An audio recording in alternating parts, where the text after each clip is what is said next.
యేసు రక్తమే జయం పరిచర్య ప్రైజ్ ద లార్డ్. జనవరి 12వ తేదీ 2025. ఈరోజు దేవుని వాక్యము, మీరు దేవుని ఆలయమై ఉన్నారనియు దేవుని ఆత్మ మీలో నివసించుచున్నాడనియు మీరెరుగరా? 1 కొరింథీయులకు రాసిన పత్రిక 3వ అధ్యాయం 16వ వాక్యము. అవును క్రీస్తునందు ప్రియులారా, మన శరీరము దేవుని ఆలయము, దేవుని ఆత్మ మనలో ఉన్నది కనుక పరిశుద్ధంగా జీవించవలెను. దేవుని ఆలయమును ఎప్పుడు పరిశుద్ధముగా చూచుకోవలెను.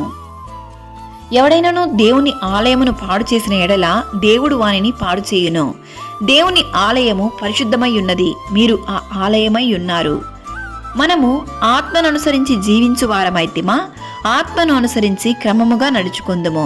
దేవుని ఆత్మ మనలో ఉన్నప్పుడు ఎటువంటి పాపము చేయము. మరియు సాతాను ఎన్ని తంత్రములుగా నీ ఆత్మీయ జీవితాన్ని, నీ శరీరాన్ని పాడు చేయాలని చూసినను దేవుని ఆత్మ ద్వారా నీవు రక్షింపబడెదవు. ఈరోజు ఈ వాక్యం వింటున్న ప్రియ సహోదరి సహోదరులారా, నీ శరీరము దేవుని ఆలయము కనుక చెడు మార్గములు, చెడు అలవాట్లు, చెడు సహవాసములను విడిచి పరిశుద్ధముగా జీవించుము.